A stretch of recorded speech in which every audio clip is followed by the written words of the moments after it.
তারুণ্যের অহংকার ডাকসুর সাবেক বিপি নুরুল হক নূর, এটা কেউ অস্বীকার করতে পারবে না। সংগ্রামী সাথী ও বন্ধুগণ, গণ অধিকার পরিষদ ইতিমধ্যেই ঘোষণা দিয়েছে আগামী জাতীয় সংসদ নির্বাচনে ৩০ আসনে প্রার্থিতা ঘোষণা করবে। পটুয়াখালী জেলায় ৪টি আসন রয়েছে, সেখানে ইতিমধ্যে ৩টি আসনের ঘোষণা দিয়েছে। আমরা শুধু এই আসনের চিন্তা করি না, গণ অধিকার পরিষদ আপনারা যদি পাশে থাকেন, আপনারা যদি এদেশের উন্নয়ন চান, আপনারা যদি এদেশের শিক্ষা ব্যবস্থার উন্নয়ন চান, চিকিৎসা ব্যবস্থার উন্নয়ন চান, তাহলে নুরুল হক নূরকে ভোট দিবেন না?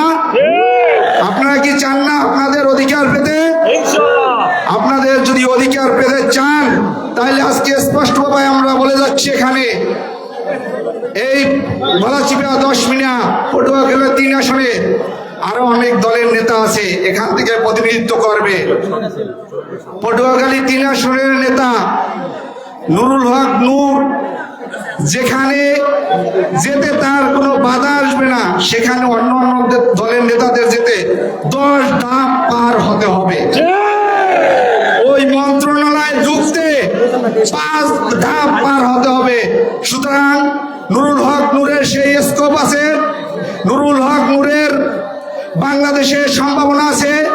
আগামীর তরুণ প্রজন্ম স্বপ্ন দেখে, সেই স্বপ্ন বাস্তবায়নে আপনারা যদি আপনাদের সন্তানকে আগামীর বাংলাদেশে নেতৃত্বে দেখতে চান, অবশ্যই আগামী জাতীয় সংসদ নির্বাচনে আপনারা তাকে ভোট দিয়ে জয়যুক্ত করবেন, এই আশাবাদ ব্যক্ত করে আমি আমার আজকের সংক্ষিপ্ত বক্তব্য এখানে শেষ করছি। আসসালামু আলাইকুম, আল্লাহ হাফেজ।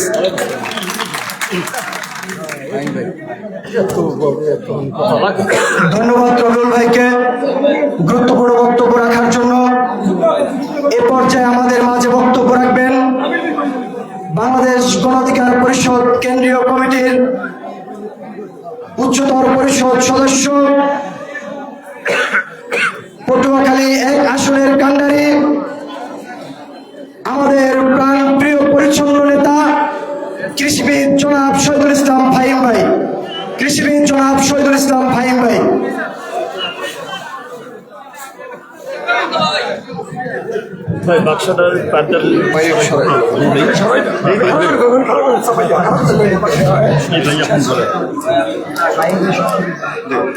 বিসমিল্লাহির রহমানির রহিম।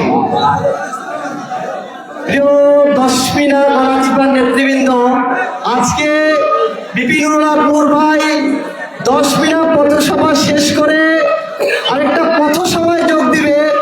আমরা পটুয়াখালী থেকে এসেছি, তো আমরা এসে দেখলাম এটা পথসভা না, এটা জনসভায় রূপ নিয়েছে।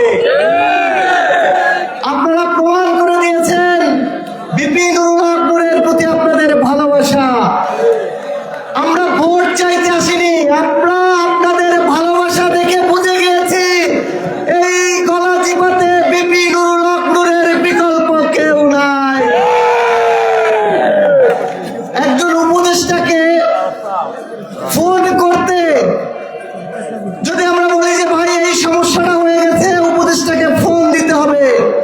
আমি মনে করি এই 10 মিনা থেকে, এই গলাচিপা থেকে এমন কোন নেতা হয়নি যে সরাসরি উপদেষ্টাকে ফোন দিতে পারবে, কিন্তু বিপি নুরুল হক নূরের সেই যোগ্যতা আছে, সেই এক্সেস আছে, সরাসরি উপদেষ্টা পর্যন্ত তার যোগাযোগ। আপনারা কাকে চুজ করে নেবেন? উন্নয়নের যদি শক্তিশালী কোনো উপকার থাকে, সেই উপকার বিপি নুরুল হক নূর এই পটুয়াখালীকে যদি এক নামে চিনে, তাহলে বিপি নুরুল হক নূরের নামে চিনে। আমরা বিভিন্ন জায়গায় তো পরিচয় দেই, কোন জেলার লোক আপনারা বলতে হবে না, বিপির জেলার লোক আমরা। আপনারা সব থেকে সৌভাগ্যবান লোক, তারা এই উপজেলায় বিপি নুরুল হক নূরের মতো নেতা পেয়েছেন। আমরা বলতে চাই, গতকালকে পটুয়াখালীতে বলেছি, কোন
এপি নুরুল